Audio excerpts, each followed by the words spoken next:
कश्मीर वादी से जबरन धर्मांतरण की खबरें आना काफी चिंताजनक कहा जा सकता है, क्योंकि अब तक ऐसी ज्यादातर खबरें पड़ोसी मुल्क पाकिस्तान से ही सुनने में आती थी। कश्मीरी पंडितों के विस्थापन और छठी सिंहपुरा नरसंहार के बावजूद सिख समुदाय कश्मीर वादी में बड़े सौहार्दपूर्ण तरीके से रहता आया है। हर मुसीबत में सिख समुदाय ने वादी में सभी की मदद की है। उसी कश्मीर वादी में 2 सिख लड़कियों को कथित रूप से अगवा कर उनका जबरन धर्मांतरण कर दिया गया। जबरन धर्मांतरण का ये मामला शनिवार 26 जून को सामने आया। इनमें से एक घटना बड़गाम जिले की है। रिपोर्ट्स के मुताबिक बड़गाम में एक 18 वर्षीय सिख लड़की को लालच देकर फंसाया गया और फिर उसका जबरन धर्मांतरण कर दिया गया। बड़गाम गुरुद्वारा प्रबंधक कमेटी के अध्यक्ष संतपाल सिंह ने बताया कि उस लड़की की दिमागी हालत ठीक नहीं थी। उन्होंने कहा कि एक मुस्लिम युवक ने प्यार और शादी का झांसा देकर उसे फंसाया। दूसरा मामला श्रीनगर के महजूर नगर का है।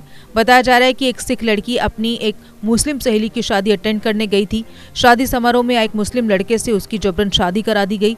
लड़की नाबालिग नहीं थी, वे अभी भी लापता है। बड़गाम गुरुद्वारा प्रबंधक कमेटी के अध्यक्ष संतपाल सिंह ने कहा कि स्पष्ट रूप से लव जिहाद का मामला है और सरकार इस मामले में कोई कार्रवाई नहीं कर रही। उन्होंने बताया कि एसपी ने लिखित में आश्वासन दिया था कि सिख लड़की को खोजकर परिवार के हवाले किया जाएगा, लेकिन कोर्ट का आदेश उनके खिलाफ आ गया। उन्होंने बताया कि जज ने मुस्लिम पक्ष के हक में फैसला दिया और लड़की को उसे ही सौंप दिया, जो एक तरह का अन्याय है। संतपाल सिंह ने कहा कि लड़की के परिजनों को कोर्ट के भीतर भी नहीं जाने दिया गया था और उन्हें कोविड-19 प्रोटोकॉल का बहाना बनाकर बाहर ही बिठा दिया गया था। पुलिस ने कहा कि अंदर भीड़ होगी, इसलिए वो बाहर ही बैठे। उन्होंने आरोप लगाया कि मुस्लिम लड़के के परिजनों को कोर्ट के भीतर जाने दिया गया और लड़की के परिवार के बिना ही उसका बयान दर्ज करा लिया गया। पूरी सुनवाई के दौरान लड़की के परिजनों को भीतर बुलाया तक नहीं गया। संतपाल सिंह की मांग है कि कम से कम 1 सप्ताह के लिए जज को उस लड़की को परिजनों को सौंपना चाहिए। उन्होंने कहा कि अगर उसके बावजूद लड़की मुस्लिम लड़के के साथ जाना चाहती होगी तो फिर कोई नहीं रोकेगा। उन्होंने प्रदेश के मुस्लिम बहुसंख्यकों से पीड़ितों के पक्ष में खड़े होने की अपील की। उन्होंने याद दिलाया कि मुस्लिम लड़कियों को मुंबई और पुणे से वापस लाकर सिख समुदाय ने जरूरत के समय उनकी मदद की थी। उन्होंने मुस्लिमों से अपील की कि वो आगे आएं और उनका समर्थन करें, क्योंकि कश्मीर की घाटी में भाईचारा कायम रखने के लिए ये आवश्यक है।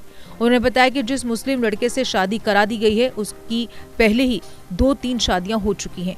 उन्होंने अपील की कि लड़की 1 सप्ताह परिजनों के साथ रहे और उसके बावजूद अगर वो उसी मुस्लिम लड़के के साथ जाना चाहती है तो परिजन कुछ नहीं कहेंगे। उन्होंने केंद्र सरकार से हस्तक्षेप की अपील करते हुए कहा कि लड़की का 4 दिन पहले ही अपहरण कर लिया गया था।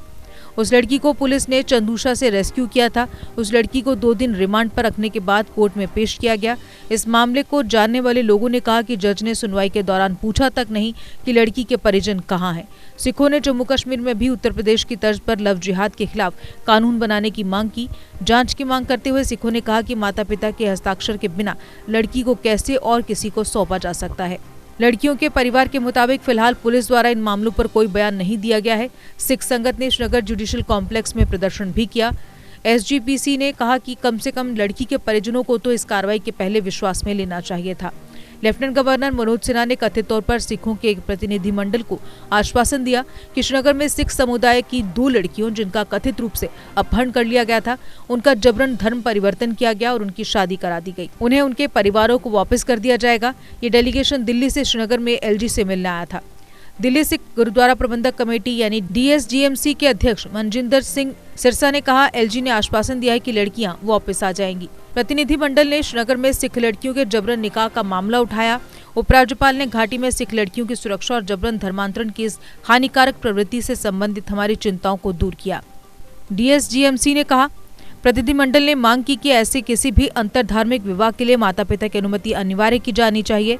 प्रतिनिधिमंडल ने एलजी को अकाल तख्त साहिब के जत्थेदार ज्ञानी हरप्रीत सिंह का पत्र भी सौंपा। सिरसा ने कहा कि मनोज सिन्हा अल्पसंख्यकों के मुद्दों के समाधान के लिए प्रदेश के अल्पसंख्यक आयोग के गठन पर सहमत हैं।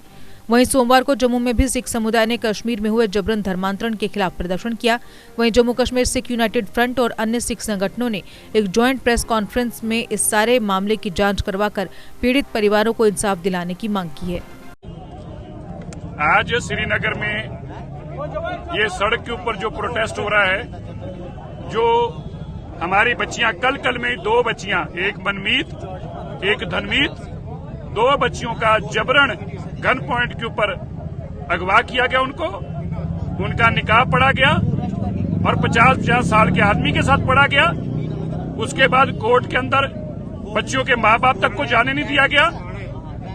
हमारे नौजवानों ने जब जबरन वहां लोग इकट्ठे करके प्रोटेस्ट शुरू किया, तब रात को 10:30 बजे एक बेटी जो है कोर्ट में से निकालकर हमारे हवाले की गई, मनमीत कौर, और दूसरी बेटी को अभी भी हमारे पास नहीं दिया गया।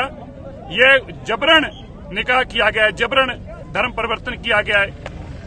ये उन लोगों ये लव जहाद है और ये उन लोगों के साथ हो रहा है। मैं याद करना चाहता हूं, जब सीए का प्रोटेस्ट हुआ, जो बच्चियां साउथ इंडिया में अलग अलग कॉलेजों में फंसी हुई थी, यहाँ के मेजोरिटी के लोगों की बेटियां, उनको हमने घरों तक टिकटें देकर सुरक्षित घर तक छोड़ कर गए। और आज ये मौलाना, ये मुफ्ती क्यों चुप हैं? कैसे इन्हें शर्म नहीं आई इस तरह का निकाह पढ़ते हुए? एक नौजवान बच्चियों को अध बड़े लोगों के साथ, जिनके 10-10 बच्चे, उनके साथ शादी करते हुए हम केंद्र की सरकार से आग्रह करते हैं तुरंत इन लोगों के खिलाफ कार्रवाई की जाए। और जिस तरह से उत्तर प्रदेश और मध्य प्रदेश के अंदर कानून है जहां इंटर रिलीजियस मैरिजेस के लिए माँ बाप की कंसेंट लेनी पड़ती है, कोर्ट की कंसेंट लेनी पड़ती है, वो कानून को तुरंत लागू किया जाए।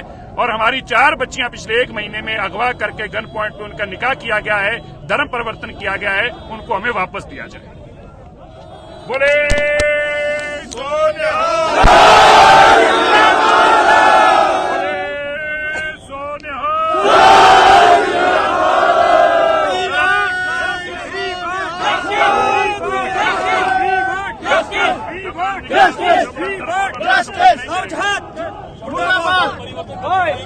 जबरन परिवर्तन कबूल नहीं करेंगे, नहीं करेंगे, नहीं करेंगे, परिवर्तन दर कबूल नहीं करेंगे, नहीं करेंगे, नहीं करेंगे। गुंडागर्दी बंद करो, बंद करो, बंद करो, गुंडागर्दी बंद करो, बंद करो, बंद करो।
GK अपडेट रहे हमारे साथ। अगर आप ये वीडियो YouTube पर देख रहे हैं तो हमारे YouTube चैनल को सब्सक्राइब करें और बेल आइकन को क्लिक करें। अगर आप ये वीडियो Facebook पर देख रहे हैं तो हमारा Facebook पेज लाइक जरूर करें। For advertisement please contact 7051091811।